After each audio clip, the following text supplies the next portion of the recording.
Hello and welcome to Field of Broken Dreams. This podcast is a multi-part conversational and observational loose feature story looking into the underserved environment of the minor league baseball system. My name is Ben Harris, and in this episode, I'll be discussing issues pertaining to player rights and regulations. I'll go into the hyper-restrictive draft rights and service time rules, as well as salary discussion with players battling for fairer pay. You'll also hear a great conversation I had with the executive editor of Baseball America, JJ Cooper.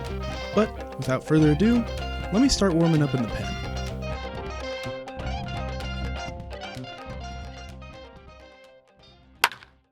In my opinion, one of the most manipulative and head-scratching rules in all of professional sports exists in the draft rights and service time rules that the MLB has in state.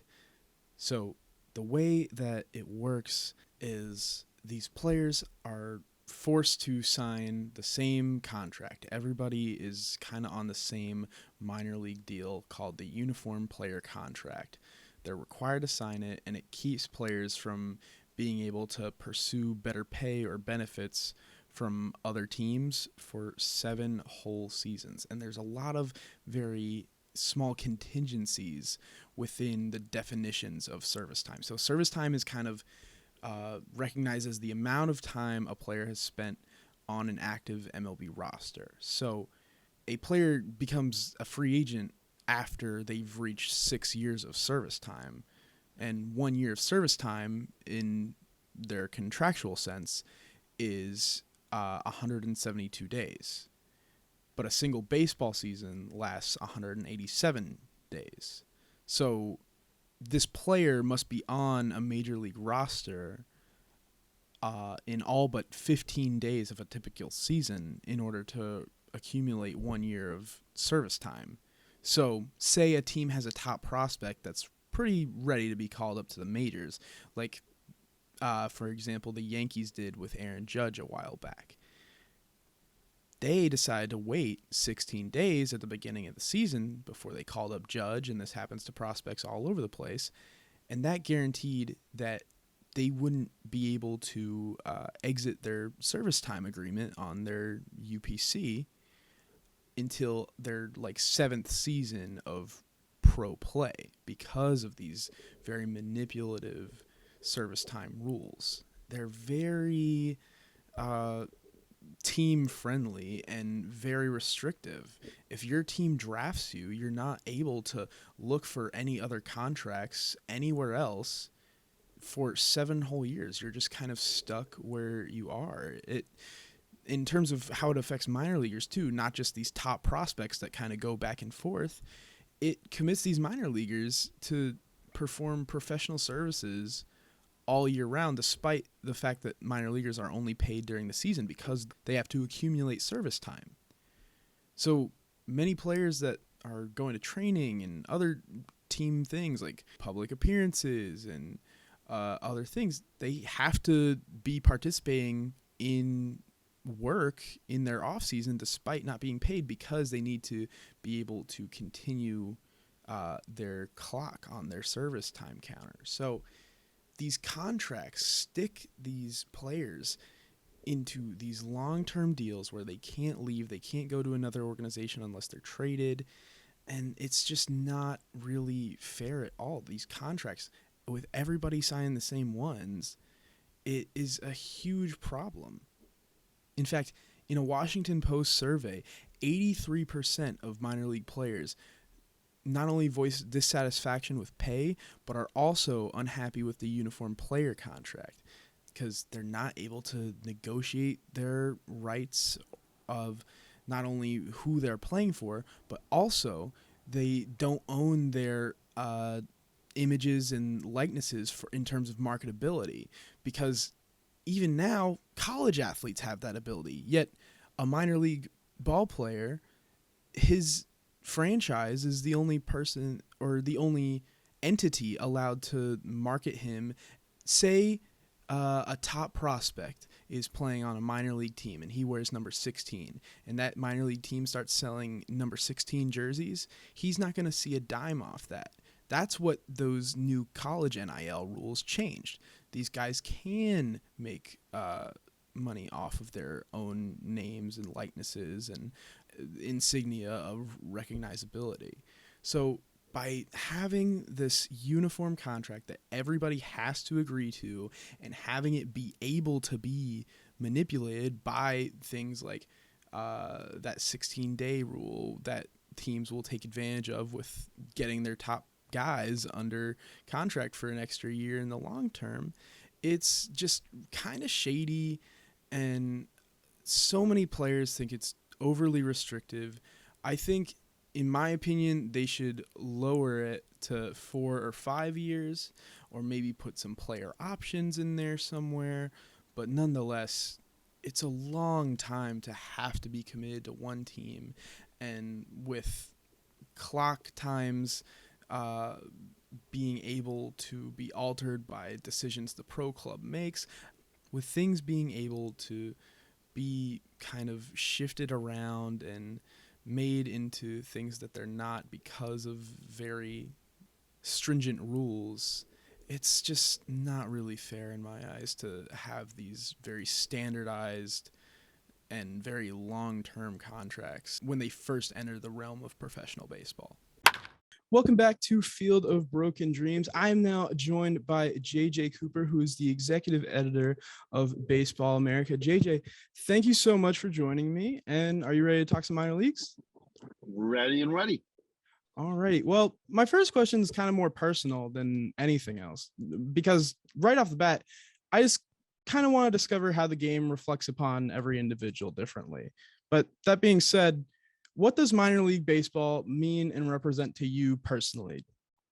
Oh, it's been a big part of my life. I kind of was bit by the minor league bug right out of college. My first job out of college, one of the big roles of it was to cover the Class A minor league team in Macon, Georgia, which is where I was working, and I did that for 5 years, and really kind of realized at that point that that was something that I really enjoyed. And that kind of led to Baseball America, which I've been at for 20 years now. And so minor league baseball is, to me, it is both kind of been a career, an aspect of my career, but also it's something that I do have kind of a love for, from the standpoint of I see what it can do, and I see kind of its importance. I love the history of it. I love the fact that minor league baseball, for good and bad, wasn't ever planned. It's truly something, we have a lot of leagues that were developed because of a plan, because people thought that this was a way to make money, that this was a way to be, we could have a successful professional league. Minor league baseball kind of developed organically, and right, that kind of pure. Yeah, and I guess you could say that in some ways. It is something where it stretches back as far as kind of much of really any organized sports in the U.S. at a professional level. Yeah, the game developed naturally. It's very community based, and like you said, it does have this rich history that kind of sometimes can be swept under the rugs because of it doesn't have the big lights, it doesn't have the big cities always. So I'm glad that there's people like you and me who really are able to take the time and appreciate the lower levels of the sport at the professional level. But that being said, what do you think minor league baseball currently represents to Major League Baseball? What does it mean to the league? Well, obviously there is a developmental component, which is it's 120 full season clubs. I would say, then the complexes, but and that is the development system. I think also at this point, and this would have been a different answer a couple of years ago, but it is. I'm trying to find the right word. It is a subordinate group, I guess, and it is I guess the best way to describe it is a franchise franchisee relationship where Major League Baseball has kind of the authority and makes the big decisions, but obviously it also does not mean that they make all the decisions, but they are much more involved now than they were before 2020. Mm-hmm. Right. Now, kind of as things currently stand, minor league ball players really struggle on an individual basis to make a living off of professional baseball within the tiers of the MILB. Their standardized salaries on average put them below the poverty line. Seeing kind of how name, image, and likeness rights have boomed in terms of collegiate athletics, do you foresee more young ball players forgoing the minor league route, not signing with teams, and instead going to school to make their name in dollar? Not really, for a couple of reasons. One is I don't know. There are instances, but I don't know how much more in college baseball you're going to be able to, in most cases, capitalize on your NIL than you can in minor league baseball. In minor league baseball, uh, if you are, for instance, one of the top high school players in the class, if you're a Drew Jones, you have, if you go to Vanderbilt, which is where he's committed, you Mm-hmm. obviously will have the ability to use your name, image, and likeness, and try to make money off that. But it's also true in the minor leagues. Now, there are aspects of that that are controlled by Major League Baseball, but if you want to, if Drew Jones wants to sign with an energy drink or wants to have his own shoe or anything like that, none of that is prohibited if he's a pro baseball player in the minor leagues either. So I don't think necessarily. I mean, it may change it on the periphery because really, I think a key to this is minor league baseball is a system of haves and have-nots. Right. And so if I'm a first round pick and I'm going to make $2.5 million on the front end in the signing bonus or more, you can make 5, 6, 7, 8 million if you're the Mm-hmm. top of the draft. I'm probably not turning that down to go to college. But if I'm a high school or a college player at the very back end of the draft, or especially if I'm not drafted, and if I'm offered $20,000, well, that's a very different story. Then at that point, it's very easy to see where there could be logical reasons for a popular college player to stay in college for another year, because the reality is he could make a little more money that way.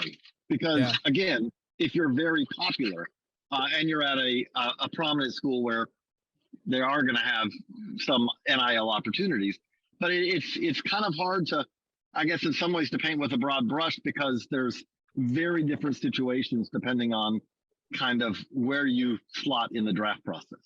Yeah, there's going to be huge differences in those kind of scenarios between top prospects who have their name out there at the top of these lists and they're on teams' radars, whether they're in college or not. And then there's the average guy who's going to go through the system, or he wants to go to college to not only be a baseball player, but also educate themselves in case, I mean, not every guy can make baseball a career. So I think it definitely is somewhat case by case. And there's a tricky component with that too, which is that college baseball is not a full scholarship sport. Right. There are very few college baseball players who are on full scholarships. So then there becomes the financial component of, if you want to get your education, of, okay, how much am I going to make? Am I going to get a 25%, a 50%, or a full scholarship to go play college baseball?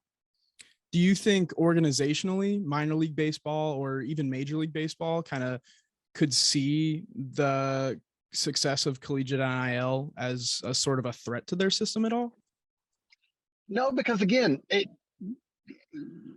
with baseball, it's not a yes or no situation.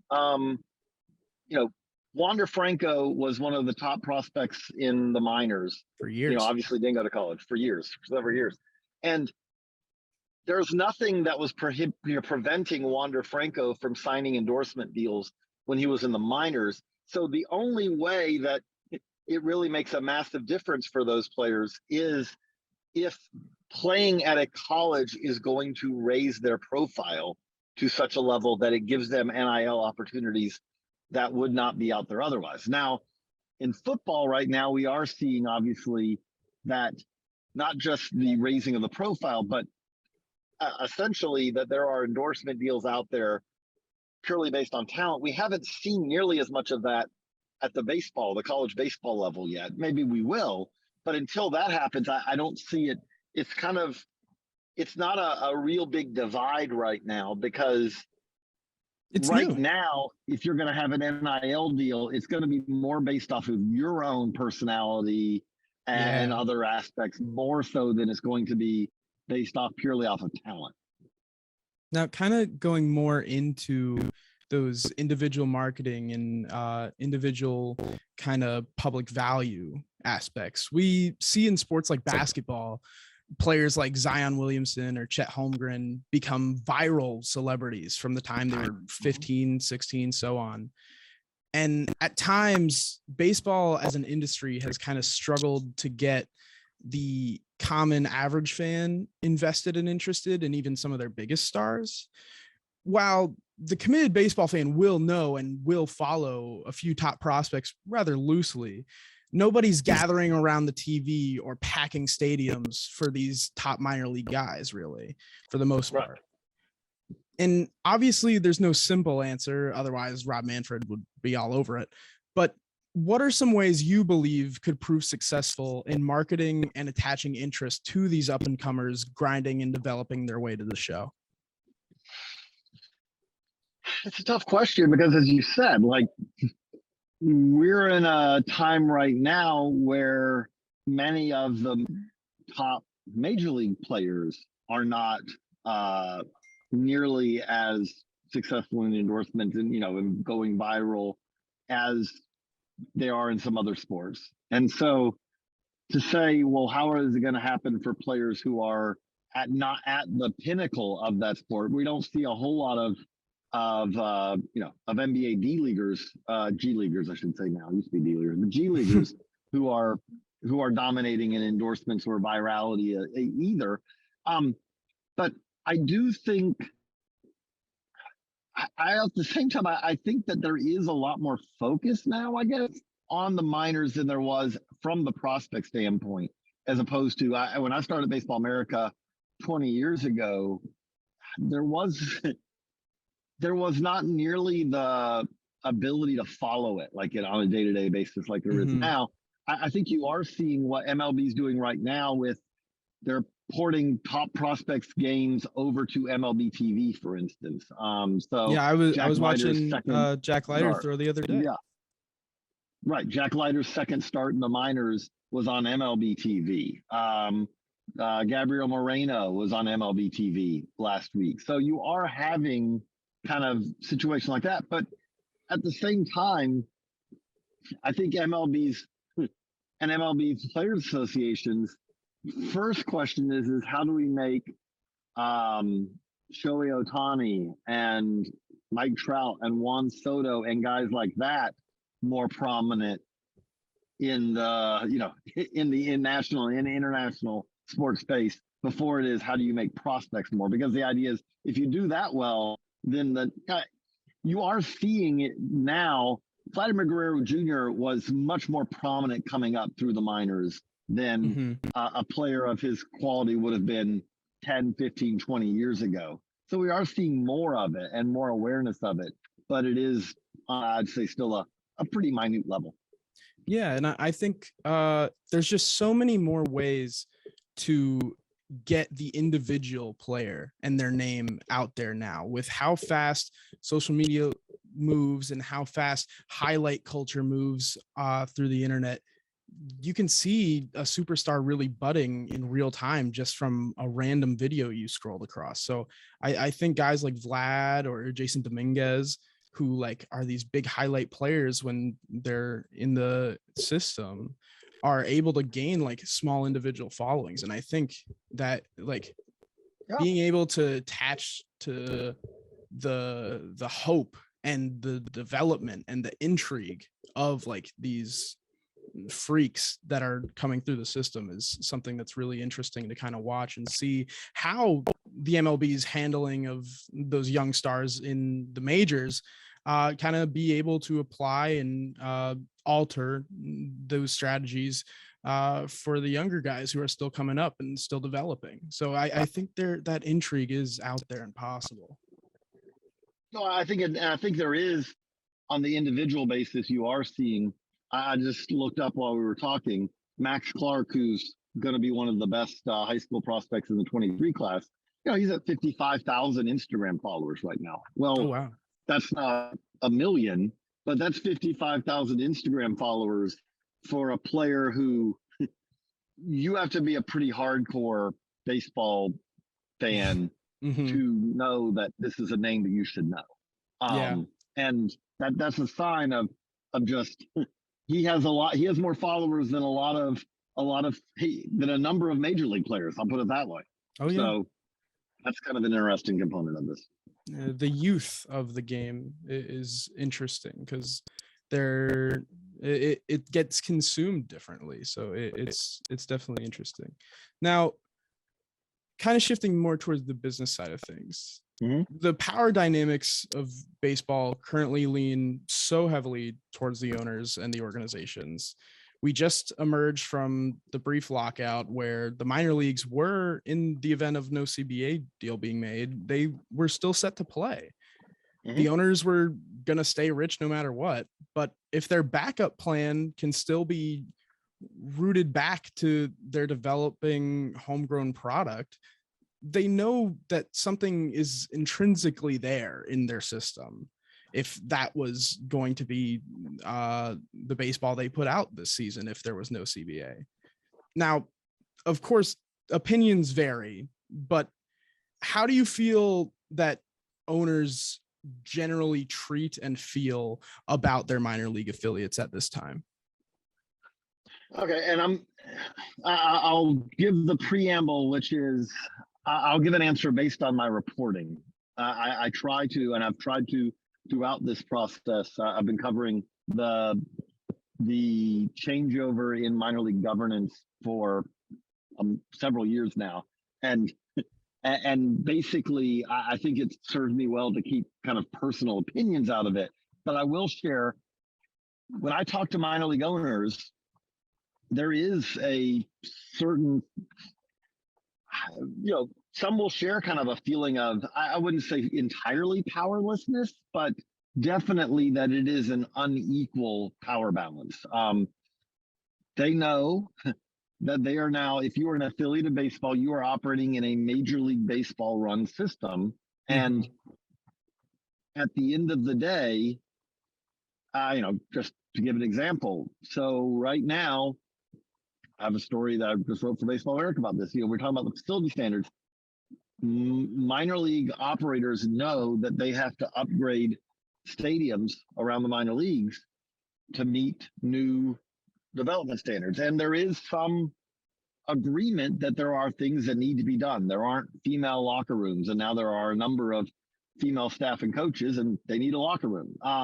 And they, there's things like dining areas and all. And it's not that there's this massive disagreement over whether this is necessary or not, but there definitely is an understanding on the minor league side that these are going to be significant expenses, and they're going to be borne by municipalities and by minor league owners. And there are no long-term guarantees with this. The current player development license system runs through 2030, and there are no guarantees that you could do everything right and in 2031 be without a license and still be paying off stadium upgrades for years to come, even though you've lost affiliated baseball. So there is definitely an understanding on the minor league owners and the minor league operators side that they are now in a system. It used to be the major leagues and the minor league baseball, a separate entity, negotiated every 7 to 10 years on a new agreement. With Major League Baseball now running it, that's not the same relationship. There's not as much of a negotiation as it is you have a group, Major League Baseball, that at the end of the day has final decision making authority. Interesting. Yeah, that power dynamic has changed so drastically over the years, and now it can kind of feel like for these minor league owners and operators, like they can be hung out to dry if things go awry. So, well, one thing I think, going back about the history, we have been here before in a different way. Like if you go back to the 60s and 70s, mm-hmm. Major League Baseball essentially created a system to subsidize the minors because they kind of came to the point, the minor leagues were incredibly successful in the late 40s, especially. You hit a point where, literally every city had a minor league team in the late 40s. I shouldn't say literally, but it was almost literally 400 and some cities across the US and Canada with minor league teams. But then you got to the late 60s, early 70s, and there were it was hard to find a truly successful, economically successful minor league team. And so at that time, Major League Baseball set up a system to effectively fund the minors enough to keep it operating. Well, then that dynamic changed very much in the 80s and 90s as all of a sudden minor league baseball became something that was successful from a financial standpoint. And so basically what's happened with that is that as minor league baseball becomes successful, that's when Major League Baseball,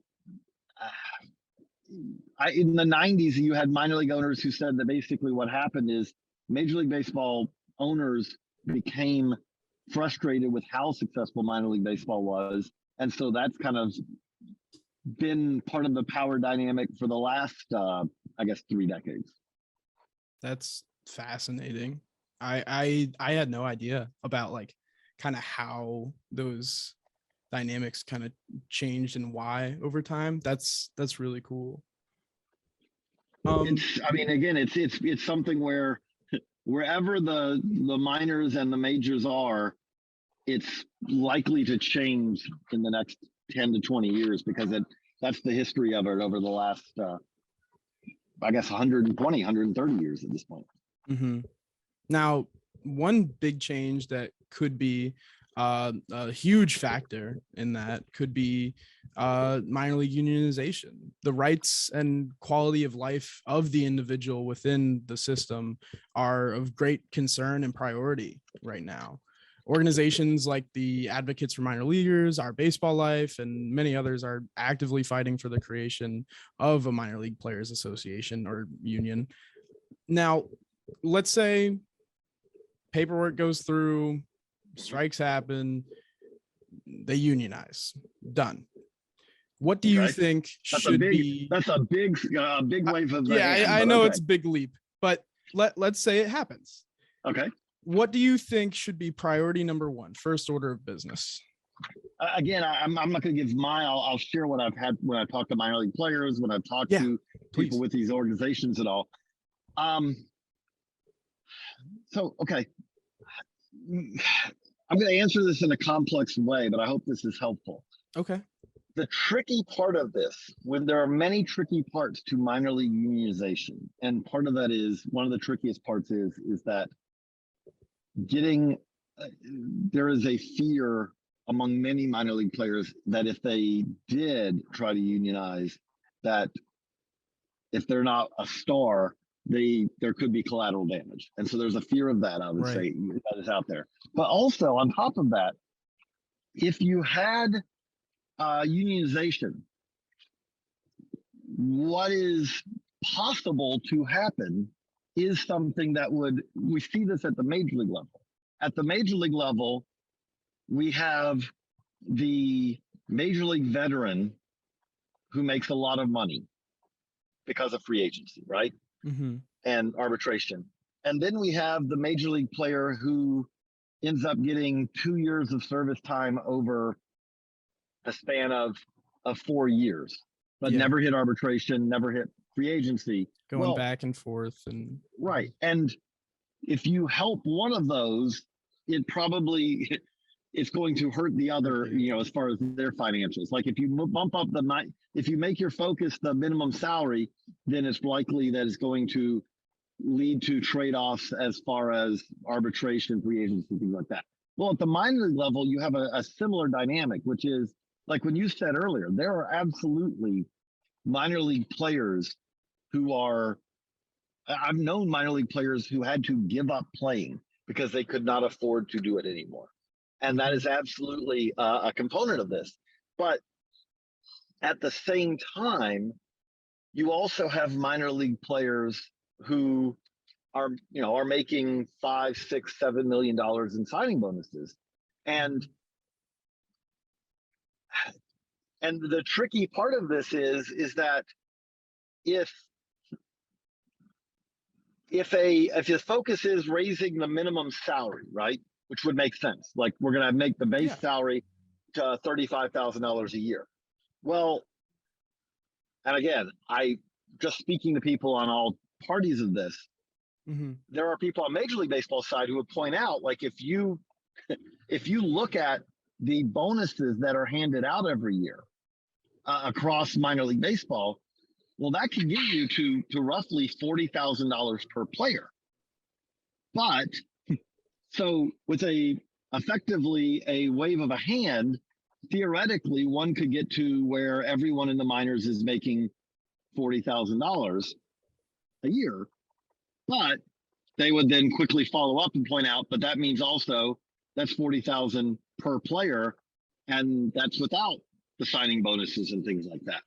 And and again, I'm not advocating for their viewpoint on that, but I am just making the point that if minor league salary goes up, but bonuses go down, then it could lead to a shift in the approach.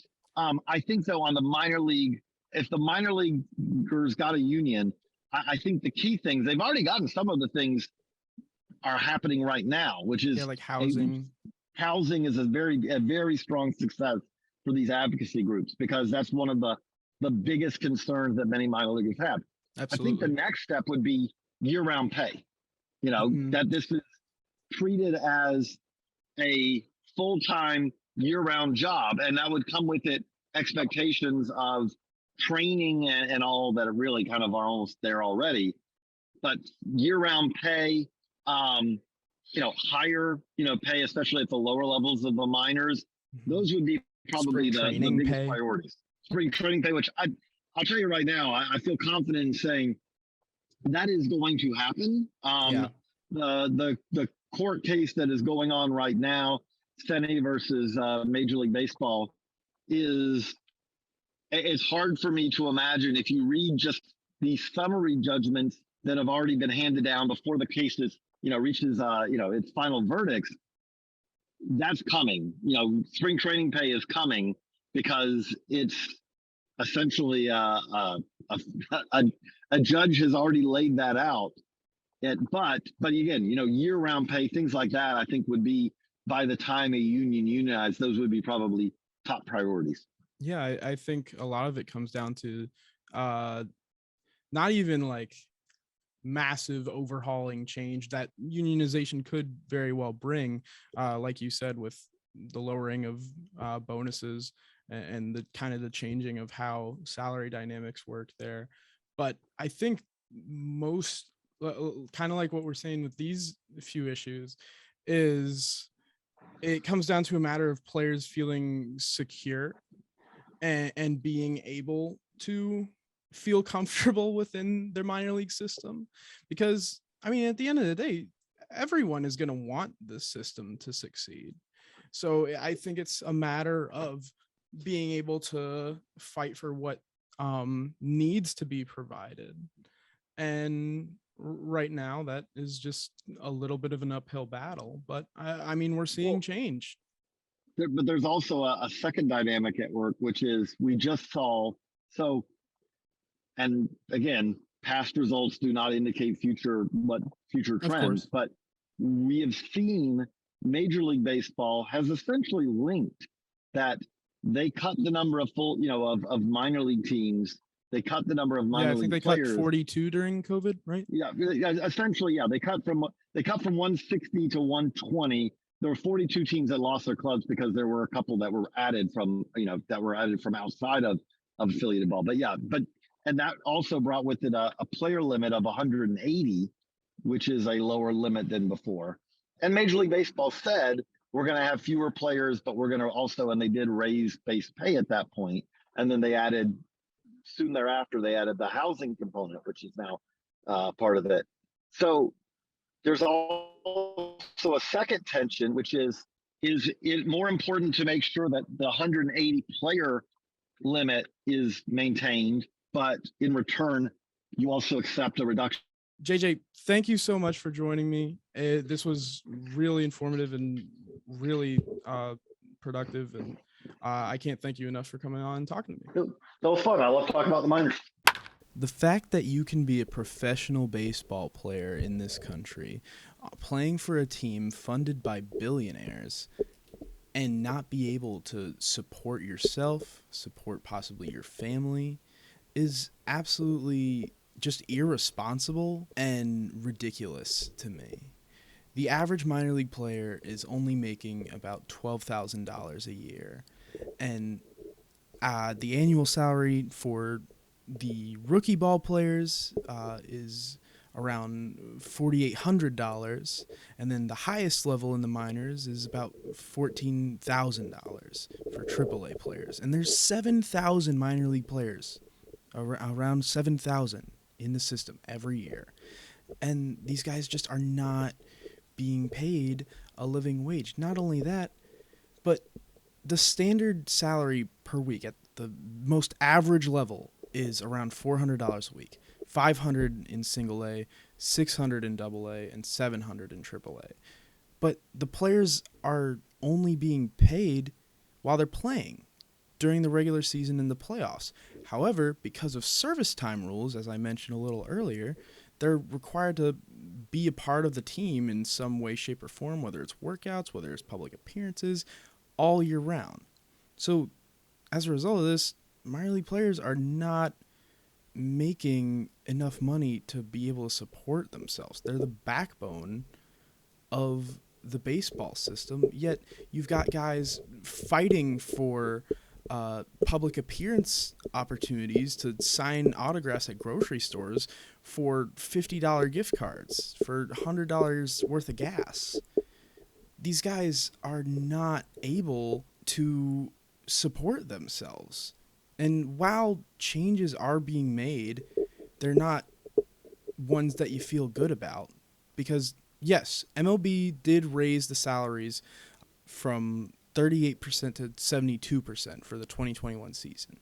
So, meaning like weekly pay for a single A guy went from 290 to around 500. That's about the math.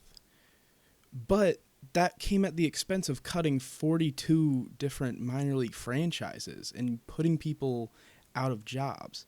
Now, signing bonuses can help with this for higher drafted players, but when there's tens and tens of rounds, the guys getting picked in the 32nd round and who won't statistically will probably never see a major league field are never going to be able to support themselves in a professional baseball lifestyle. These players are having their wages violated. They don't come in accordance with national minimum wage.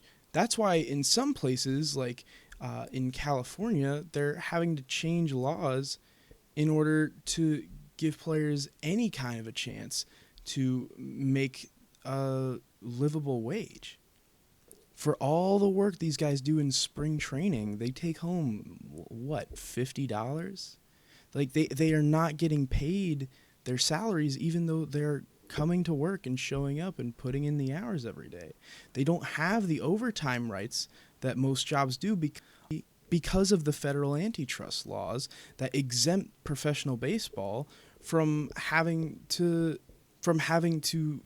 include fair and year-round salaries to their players. No other sports league or really industry has this kind of exemption or opportunity to literally kind of rip off their players. Also, the acts like the Save America's Pastime Act only benefit the top level MLB professional teams and don't apply to their affiliates, even though they're run and structured by the same people.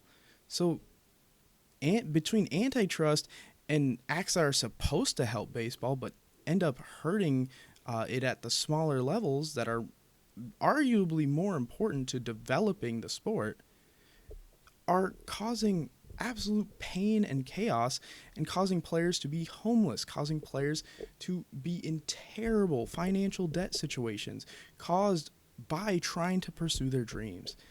These guys are not able to support themselves on these wages.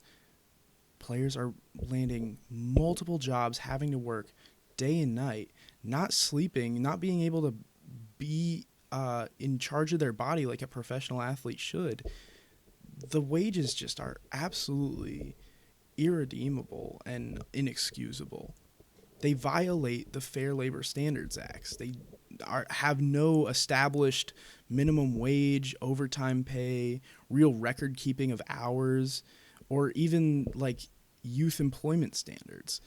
These guys are absolutely getting ripped off by the system that is working against them, even though they are busting their butts every day to be a part of this massive system and pursue their dreams of hopefully living the easy life of immediately getting called up to the majors and staying in 5-star hotels and having everything accommodated and not having to spend multiple years trying to live off your signing bonus. These guys deserve to be able to make a living playing pro ball. And right now there are tons of standards and abusive laws in place that prevent that and prevent a high quality of life for professional ball players. Well, that's going to do it for this episode of Field of Broken Dreams. I hope you enjoyed it and learned something along the way. If you'd like to learn more about the struggles and shortcomings of minor league baseball, I highly encourage you to visit advocatesforminorleaguers.com. While this is my senior capstone thesis project, none of the views or opinions on this show reflect that of Seton Hall University or other organizations represented in this episode. You can find and follow me at Ben Harris, but the R's are sevens, on Twitter and Instagram. But yeah, hope you enjoyed, and go ahead and listen to the other episodes.